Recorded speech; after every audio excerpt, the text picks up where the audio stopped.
Vision 2047 5 ലെവലുള്ള league pyramid, ഏഷ്യയിലെ super power, relegation, promotion എന്തൊക്കെയായിരുന്നു.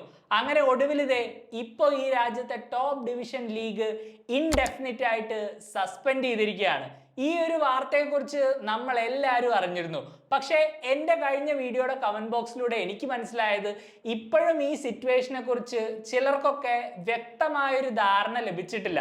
ചിലർ പറയുന്നു ISL ഇനി ഒരിക്കലും നടക്കില്ലെന്ന്, മറ്റു ചിലർ പറയുന്നു ISL നിർത്താൻ ഇന്ത്യൻ ഫുട്ബോൾ ടീമാണ് കാരണമെന്ന്. ശരിക്കും എന്താണ് ഇവിടുത്തെ പ്രശ്നം? ഈ സിറ്റുവേഷന്റെ ലേറ്റസ്റ്റ് അപ്ഡേറ്റ് നിങ്ങളിലേക്ക് എത്തിക്കുക എന്നുള്ളതാണ് ഈ വീഡിയോയുടെ ഉദ്ദേശം. അതിൻ്റെ കൂടെ ഞാൻ കുറച്ച് ഫാക്റ്റുകളും ഈ സിറ്റുവേഷനെ കുറിച്ചുള്ള എൻ്റെതായ അഭിപ്രായങ്ങളും പങ്കുവെക്കാം. ഇതൊക്കെ നിങ്ങൾ കേട്ടിട്ട് നിങ്ങൾ തന്നെ പറയണം, ഇന്ത്യൻ ഫുട്ബോള് നമ്മളെയൊക്കെ വിഡ്ഢികളാക്കിക്കൊണ്ടിരിക്കുന്ന ഒരു സ്കാം ആണോ അല്ലയോ എന്ന്. എന്താണ് ഇവിടുത്തെ മെയിൻ പ്രശ്നം? എന്തുകൊണ്ടാണ് FSDL ഈ സീസണിൽ ISL നടത്താനാവുകയില്ലെന്ന് ക്ലബ്ബുകൾക്ക് നോട്ടീസ് അയച്ചത്? അതിനെക്കുറിച്ച് കൂടുതൽ മനസ്സിലാക്കാൻ നമുക്ക് 2010 ഒന്ന് സഞ്ചരിക്കാം.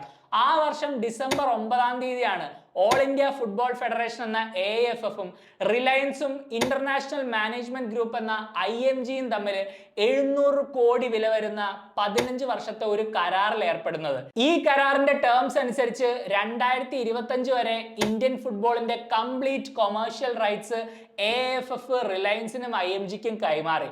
അതായത് sponsorship, advertising, merchandising, broadcasting, film, video, IPR, പുതിയ ഫ്രാഞ്ചൈസിക്കുള്ള അനുമതികൾ, ഇതെല്ലാം ഈ രണ്ട് ഗ്രൂപ്പുകളുടെ കയ്യിലായി. ഇങ്ങനെ ഒരു നീക്കത്തിന് ശേഷമാണ് 2014 ഇന്ത്യൻ സൂപ്പർ ലീഗ് എന്നൊരു rebranded top division football league ഇന്ത്യയിലേക്ക് വരുന്നത്.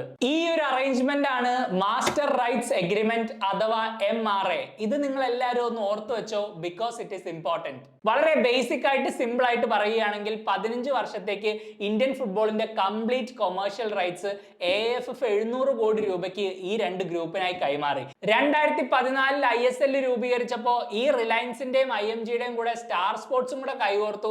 അങ്ങനെയാണ് നമ്മൾ ഇപ്പൊ കാണുന്ന ഈ FSDL അഥവാ ഫുട്ബോൾ സ്പോർട്സ് ഡെവലപ്മെന്റ് ലിമിറ്റഡ് എന്ന കമ്പനി ഉണ്ടാവുന്നത്.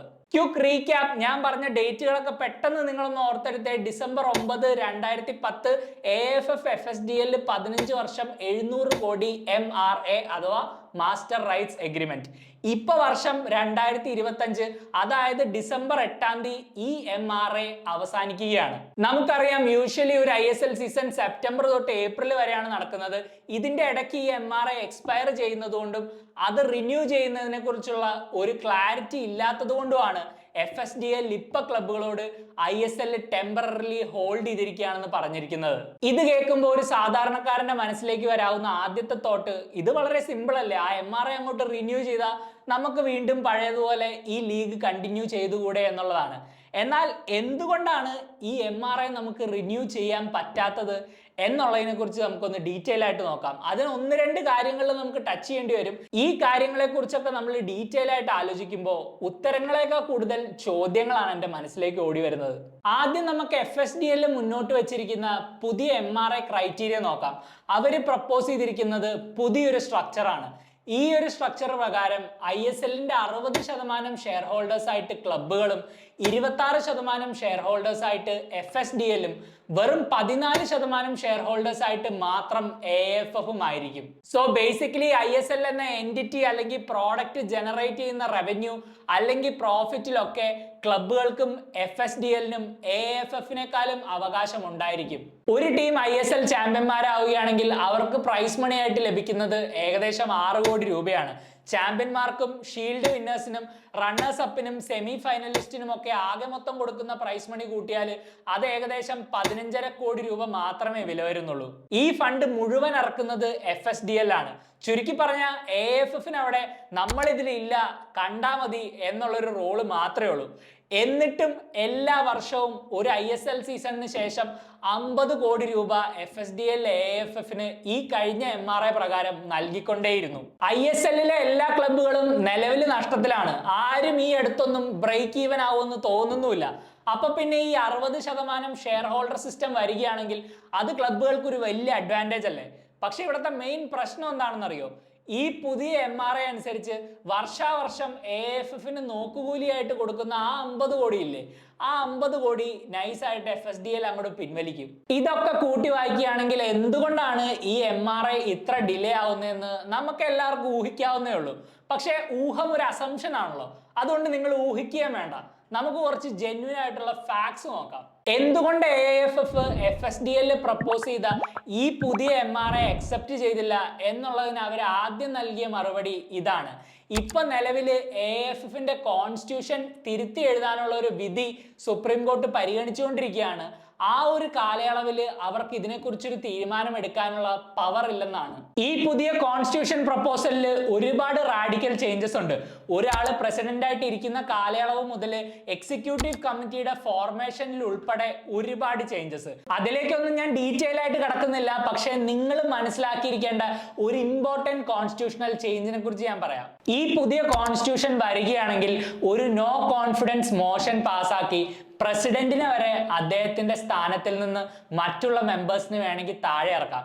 അതായത് കല്യാൺ ചൗബേല് ബാക്കിയുള്ള മെമ്പേഴ്സിന് വിശ്വാസം ഇല്ലെങ്കിൽ അവർക്ക് എല്ലാവർക്കും കൂടെ വോട്ട് ചെയ്ത് വേണമെങ്കിൽ പുള്ളിനെ പിടിച്ച് പുറത്താക്കാം. ചിലപ്പോൾ അങ്ങനെ ഒരു പവർ നിലവിലെ കോൺസ്റ്റിറ്റ്യൂഷനിൽ ഇല്ലാത്തതുകൊണ്ടായിരിക്കും പുള്ളി ഇപ്പോഴും ആ കസേരയിൽ ഇരിക്കുന്നത്.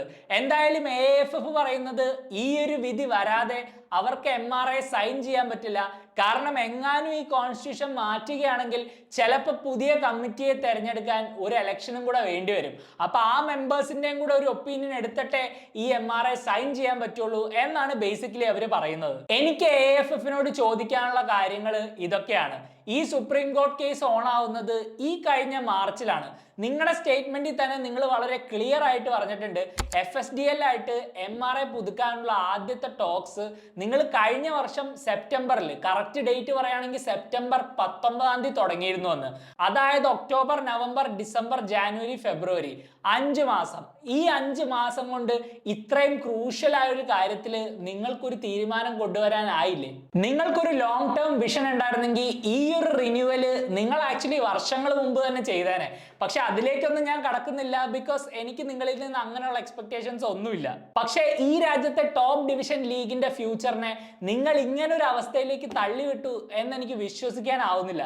ഈ ഒരു സിറ്റുവേഷനിൽ ഇന്ത്യയിലെ ഫുട്ബോൾ ഫെഡറേഷൻ എന്ന രീതിക്ക് നിങ്ങൾ FSDLനും ISLനും ടോപ്പ് ഡിവിഷൻ ലീഗ് എങ്കിലും സ്മൂത്ത് ആയിട്ട് നടക്കാനുള്ള എല്ലാം കട്ടയ്ക്ക് നിന്ന് ചെയ്തു കൊടുക്കണ്ടേ? എന്നിട്ടാണ് ഇമാതിരി പരിപാടി.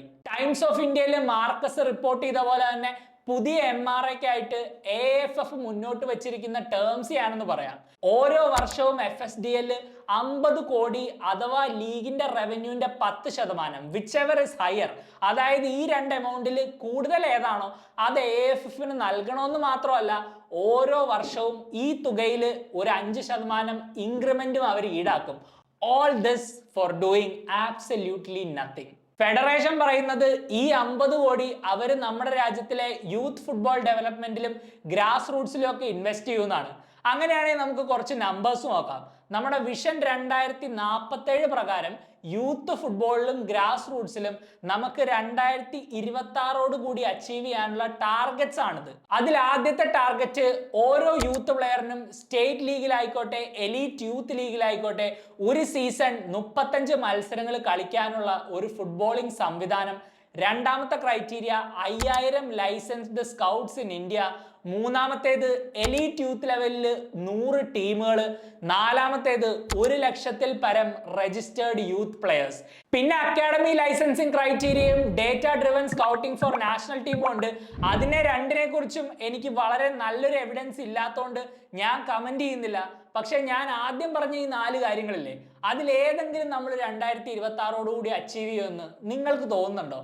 അപ്പൊ കഴിഞ്ഞ 10-15 വർഷമായിട്ട് AFF യൂത്ത് ഡെവലപ്മെന്റിനും ഗ്രാസ് റൂട്ട്സിനും വേണ്ടി മേടിച്ചിരുന്ന 550 കോടി രൂപ എവിടെ പോയി? അതാണ് എന്റെ ചോദ്യം. ഞാൻ ഒരു കാര്യം കൂടെ പറയാം. ഇന്ത്യൻ ഫുട്ബോളിൽ, അതായത് ISLലും I ലീഗിലും ഏറ്റവും കൂടുതൽ പ്ലെയേഴ്സിനെ കോൺട്രിബ്യൂട്ട് ചെയ്യുന്ന 2 സംസ്ഥാനങ്ങളാണ് മണിപ്പൂരും മിസോറാമും. മണിപ്പൂരിൽ നിന്ന് ഏകദേശം 103 താരങ്ങൾ ഐ ലീഗിലും ISL കളിക്കുമ്പോൾ മിസോറാമിൽ നിന്നും 69 താരങ്ങളാണ് ഈ രണ്ട് ഡിവിഷനിലും നിലവിൽ കളിച്ചുകൊണ്ടിരിക്കുന്നത്. ഈ രണ്ട് സംസ്ഥാനത്തിലെ ഫുട്ബോളിംഗ് ഇൻഫ്രാസ്ട്രക്ചർ ഡെവലപ്പ് ചെയ്യാൻ AFF എന്താണ് ചെയ്തിട്ടുള്ളത്?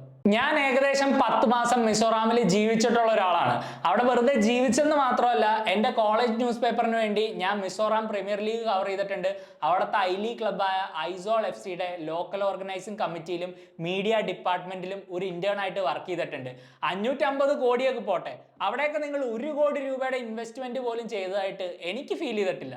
ആ നാട്ടിലെ ആൾക്കാരുടെ ആത്മാർത്ഥതയും കളിയോടുള്ള ഡെഡിക്കേഷനും കൊണ്ട് മാത്രമാണ് അവിടെ നിന്ന് ഇങ്ങനെയുള്ള പ്ലേയേഴ്സ് ഉയർന്നു വരുന്നത്. അല്ലാണ്ട് നിങ്ങൾ അവരെ പോയി സഹായിച്ചിട്ടൊന്നുമല്ല.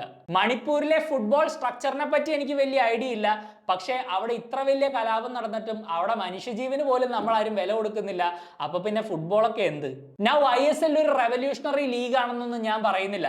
ഈ ലീഗിന് അതിൻ്റെതായ പ്രശ്നങ്ങളുണ്ട്. 11 വർഷമായിട്ടും നമുക്കൊരു വലിയ ഫുട്ബോൾ കലണ്ടറിൽ എക്സ്റ്റെൻഡ് ചെയ്ത് നിൽക്കാവുന്ന അത്രയും വലിയൊരു കോമ്പറ്റീഷൻ ആയിട്ട് ഇത് വളർന്നിട്ടില്ല.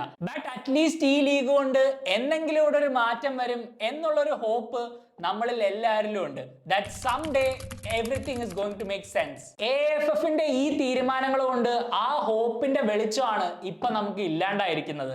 ഇത്രയും കാലം കൊണ്ട് നമ്മൾ എന്തെങ്കിലുമൊക്കെ ബിൽഡ് ചെയ്തിട്ടുണ്ടെങ്കിൽ അതിനെയൊക്കെ പിന്നോട്ട് വലിക്കുന്ന ഒരു നെഗറ്റീവ് ഷാഡോ തന്നെയാണ് ഈ ഒരു കോൺട്രവേഴ്സി. ആൻഡ് കഴിഞ്ഞ ഒരു വർഷ കാലയളവിൽ ഇന്ത്യൻ ഫുട്ബോളിൽ സംഭവിച്ച കാര്യങ്ങൾ എടുത്തു നോക്കുകയാണെങ്കിൽ ഇതിലും വലിയ കോമഡി ഒന്നുമില്ല. ജ്യോതിഷം, ഹോമം, അന്താരാഷ്ട്ര സ്ട്രൈക്കറിന്റെ വക ക്രാഷ് കോഴ്സ്, സ്റ്റിമാച്ചിന്റെ നാടകം, നഷ്ടപരിഹാരം, പിന്നെ ഇതിനൊക്കെ ഒടുവിൽ ആ പാവം മനോളോനെ പിടിച്ചിവിടെ ഇടുകയും അയാൾ ജോലി വിടുകയും ഇന്ത്യൻ മെൻസ് നാഷണൽ ടീം കഴിഞ്ഞ 9 വർഷത്തിൽ ഏറ്റവും ലോവസ്റ്റ് റാങ്കിങ്ങിലേക്ക് പിന്തള്ളപ്പെടുകയും ചെയ്തു. ജസ്റ്റ് ലൈക്ക് ദാറ്റ് 24 ടീമുള്ള സൗദി അറേബ്യയിൽ നടക്കുന്ന നമ്മൾ ഹോസ്റ്റ് ചെയ്യാൻ ശ്രമിക്കേണ്ടിയിരുന്ന 2027 ഏഷ്യൻ കപ്പ് ഇന്ത്യ കളിക്കില്ല എന്നുള്ളൊരു പോസിബിലിറ്റി വളരെ റിയൽ ആയിക്കൊണ്ടിരിക്കുകയാണ്. ബട്ട് അക്കോർഡിംഗ് ടു വിഷൻ 2047 2026 ഏഷ്യയിലെ ടോപ്പ് 10 മെൻസ് ടീം ആവും നമ്മളെന്നാണ് AFF പറഞ്ഞിരുന്നത്. എന്തായാലും ഇവിടെ ഇനിയിപ്പോ ഒരു ടോപ്പ് ഡിവിഷൻ ലീഗ് തൽക്കാലത്തേക്ക് ഇല്ലല്ലോ. എല്ലാവരും നല്ല റെസ്റ്റ് ഒക്കെ എടുത്ത് ഫ്രഷ് ആയിട്ട് നാഷണൽ ടീമിന് വേണ്ടി മാത്രം കളിച്ച് 2047 ആ ഗ്രാൻഡ് വിഷൻ ഫുൾഫിൽ ചെയ്യട്ടെ. എന്തായാലും നിങ്ങൾ ഈ വീഡിയോ കാണുമ്പോഴത്തേക്കും മിക്കവാറും സുപ്രീം കോടതി വിധി വന്നിട്ടുണ്ടാവും. വിധി എന്ത് തന്നെ ആയാലും ISL വീണ്ടും ചർച്ചകൾക്ക് ശേഷം തുടങ്ങുമെന്ന് തന്നെയാണ് ഞാൻ വിശ്വസിക്കുന്നത്. I hope it happens for all the players involve, all the people involve. Because കഴിഞ്ഞ 11 വർഷമായിട്ട് ഈ എക്കോസിസ്റ്റം ബിൽഡ് ചെയ്തെടുത്തത് കുറെ ആൾക്കാരുടെ വേർപ്പിന്റെ പുറത്താണ്. അതിങ്ങനെ കുറച്ച് പേരുടെ സ്വാർത്ഥ താല്പര്യത്തിന് മുന്നിൽ ഇല്ലാണ്ടാവേണ്ട ഒന്നല്ല. പിന്നെ ഞാൻ ഈ വീഡിയോ ഉണ്ടാക്കാൻ റിസർച്ചിനായിട്ട് ഉപയോഗിച്ച എല്ലാ ആർട്ടിക്കിൾസും ഡിസ്ക്രിപ്ഷൻ ബോക്സിലുണ്ട്. നിങ്ങൾ തന്നെ അത് വായിച്ചു നോക്കിയിട്ട് ഇന്ത്യൻ ഫുട്ബോൾ ഒരു സ്കാം ആണോ എന്ന് എന്നോട് പറ. Thanks for watching.